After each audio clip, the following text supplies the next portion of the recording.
ইসরায়েলের ইহুদি সরকার সবসময় মুসলমানদেরকে টার্গেট করে। তারা মুসলমানদেরকে একদমই বড় হতে দেয় না। আজ মুসলমান জাতি এক নয় বলে, বা সকলের ভিতরে ভালো একটা বন্ধন নেই বলে, তারা সবসময় মুসলমান জাতিদেরকে দামিয়ে রাখতে চেষ্টা করে। যেটা চেষ্টা করেছিল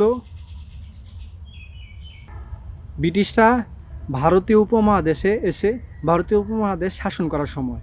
তৃতীয় মিনের মতো কিছু সৈনিক যারা দেশের জন্য জীবন দিয়েছে, দেশের জন্য আরও অনেকেই জীবন দিয়েছে।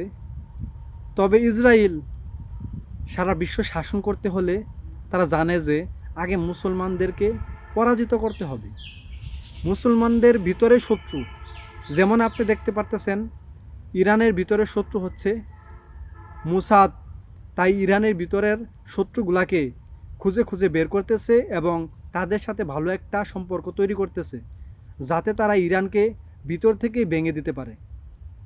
তেমনই তারা সাবেক স্বৈরশাসক ইরানের সাবেক রাজা রেজা শাহকে টার্গেট করেছে। সে রেজা শাহর ছেলের সাথে ভালো একটা সম্পর্ক তৈরি করেছে। তার জন্য রেজা শাহর ছেলে ইরানকে আবার আগের মতো পরাজিত করার জন্য নতুন করে ফাঁদ পাততেছে। তারা এভাবে ইরানকে দামিয়ে রাখতে পারতেছে না। তার জন্য তারা নতুন কৌশল অবলম্বন করতেছে, যাতে আমেরিকা প্রত্যক্ষভাবে ইসরায়েলকে সহযোগিতা করতেছে।